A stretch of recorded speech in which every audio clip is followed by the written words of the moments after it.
बच्चों, मैं शशि मिश्रा आप सभी बच्चों का स्वागत करती हूँ। बच्चों, आज मैं कक्षा 10 के बच्चों को पाठ 1 माता का आंचल पढ़ाने जा रही हूँ। बच्चों, ये पुस्तक आप देख रहे हैं, इस पुस्तक का नाम है कृतिका भाग 2 और ये कक्षा 10 के पाठ्यक्रम के लिए है। इसको पूरक पुस्तक भी हम कहते हैं।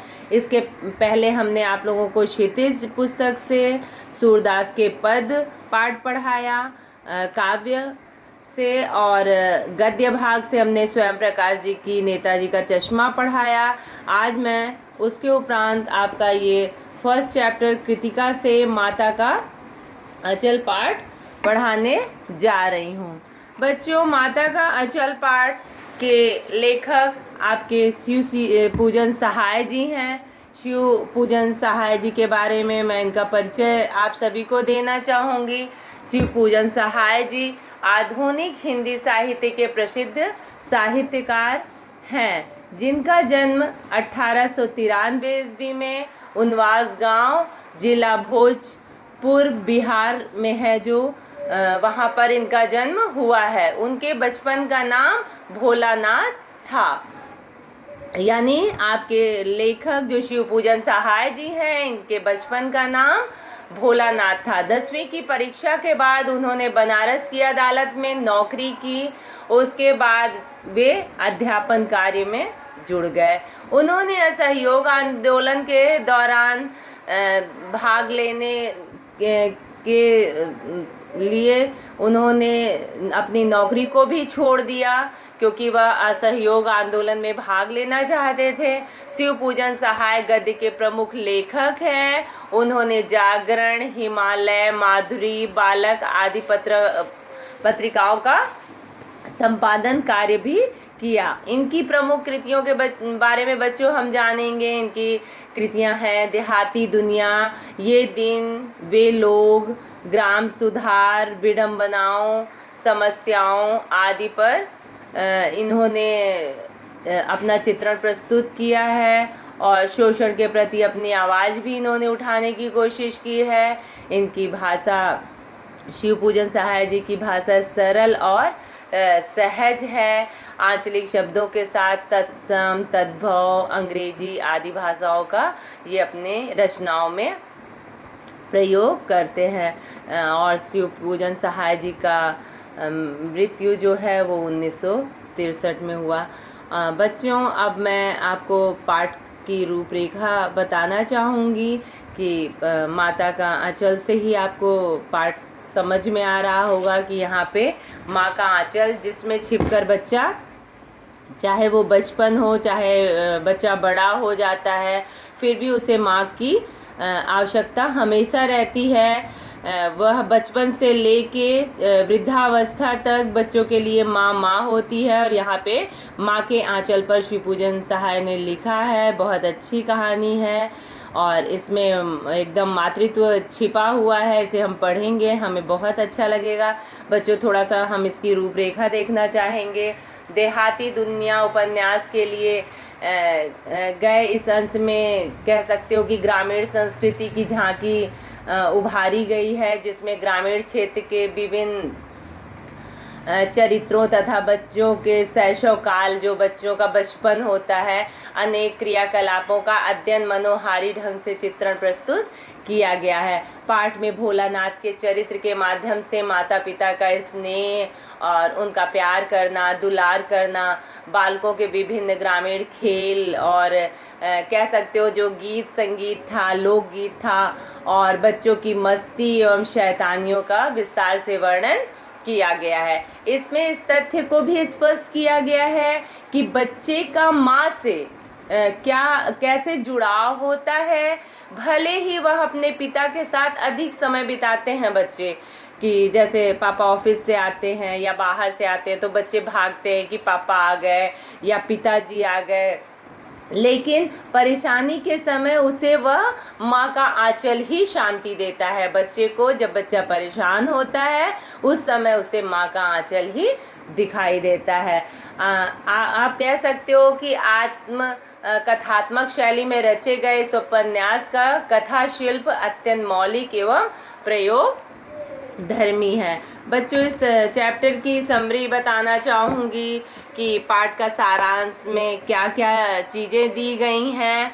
और फर्स्ट पार्ट में आप लोगों को मैं पाठ की समरी ही बताऊंगी। सेकंड पार्ट में मैं किताब पढ़ के आपको पाठ समझाने की कोशिश करूंगी। तो हम पाठ का सारांश पढ़ रहे हैं। लेखक का पिता के साथ अनेक गतिविधियों में भाग लेना। तो बच्चा जो होता है वो पिता के साथ बचपन से ही, मान लो पिताजी अर्ली मॉर्निंग उठते हैं तो बच्चा उन्हीं के साथ स्नान करने के बाद पूजा पाठ में उनके साथ किस तरह से बैठता है। लेखक का नाम तारकेश्वर नाथ है। यहाँ पे जो लेखक का नाम है वो तारकेश्वर नाथ था, किंतु पिताजी लाड़ में उसे भोलानाथ कहते थे। भोलानाथ का अपनी माता से केवल खाना खाने एवं दूध पीने तक का नाता था। वह पिता के साथ ही बाहर की बैठक में सोया करता था। पिता प्रातः काल उठकर भोलानाथ को साथ ही नहला धुलाकर पूजा में बिठा लेते थे। पूजा पाठ के बाद पिताजी अपनी एक राम नाम बही पर 1000 नाम लिखकर उसको अपनी पोथी के साथ बांधकर रख देते थे। कभी कभी बाबूजी और भोलानाथ के बीच कुश्ती भी होती थी। पिताजी अपने पीठ के बल पर लेट जाते थे और भोलानाथ उनकी छाती पर चढ़कर उनकी लंबी लंबी मूछें उखाड़ने लगता था। तो पिताजी हंसते हंसते उसके हाथों को मूँछों से छुड़ाकर उसे चूम लेते थे। ये बहुत ही मनोहारी दृश्य है। एक पुत्र और पिता का प्रेम इसमें दर्शाया गया है और ग्रामीण अंचल की प्रस्तुति की गई है।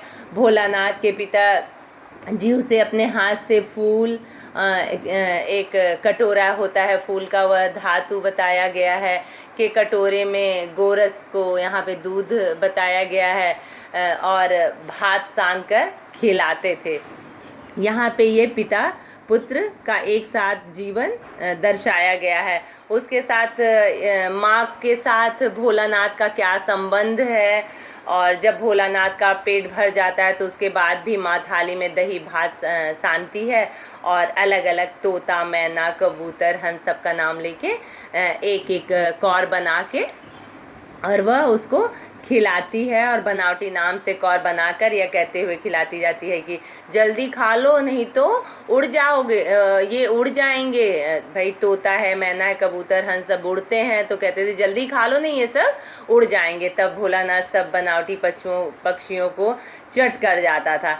भोलानाथ की माँ उसे अचानक पकड़ लेती है और एक चुल्लू कड़वा तेल उसके सिर पर अवश्य डालती थी।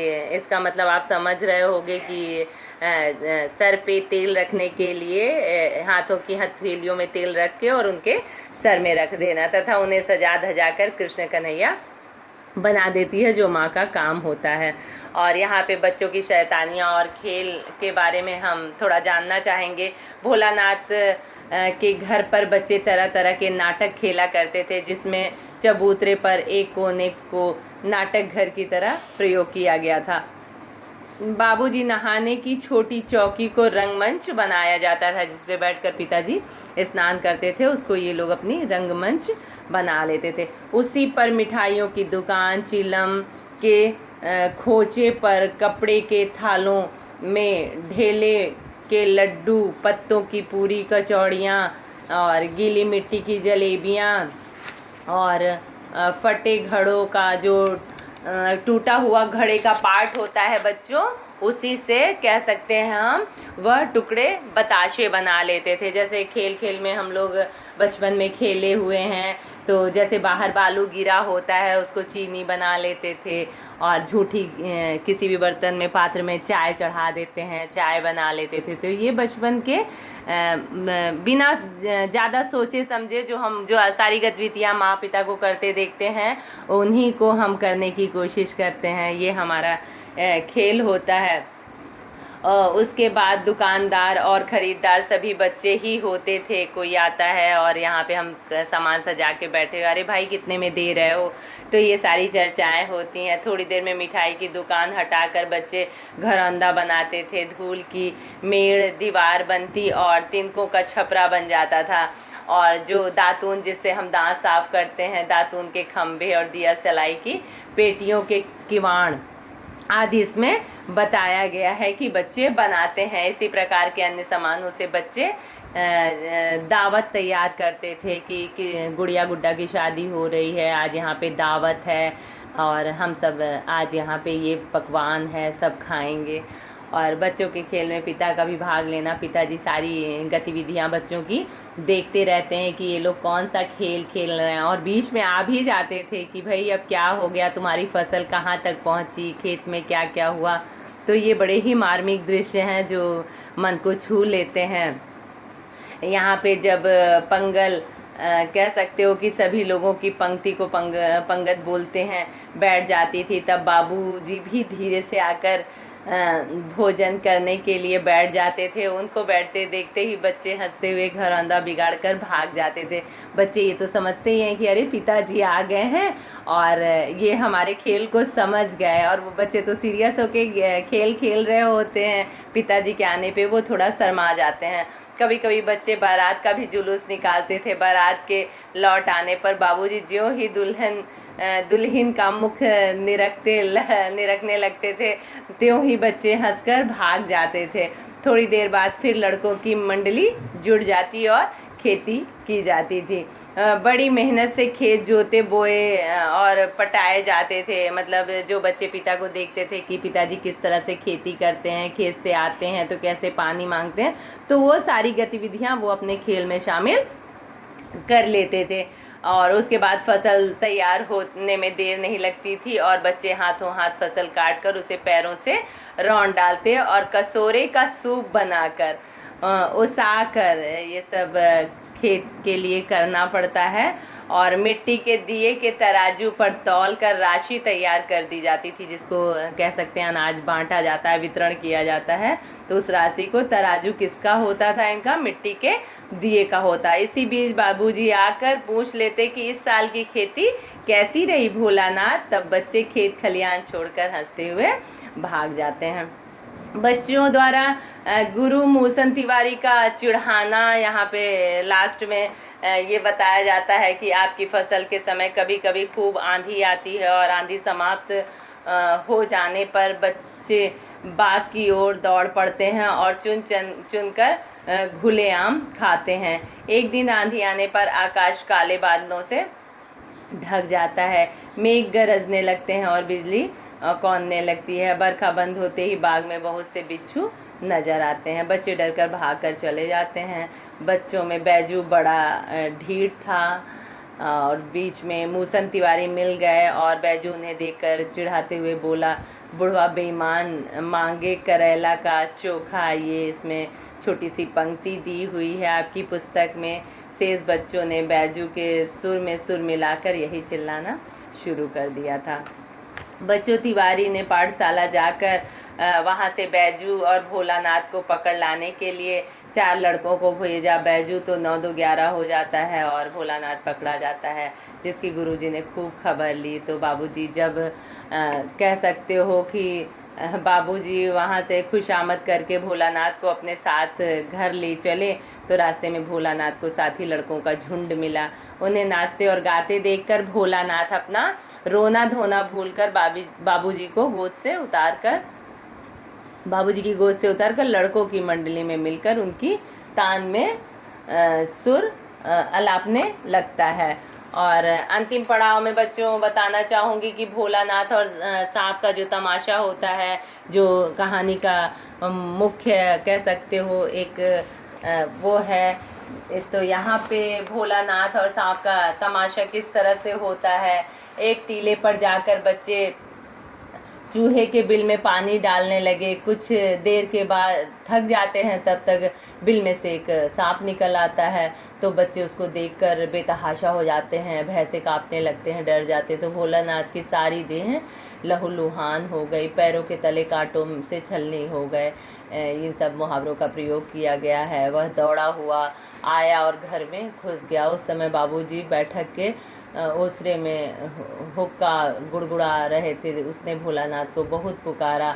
भोलानाथ उनकी आवाज़ अनसुनी करके माँ के पास जाकर उनके आंचल में छिप जाता है।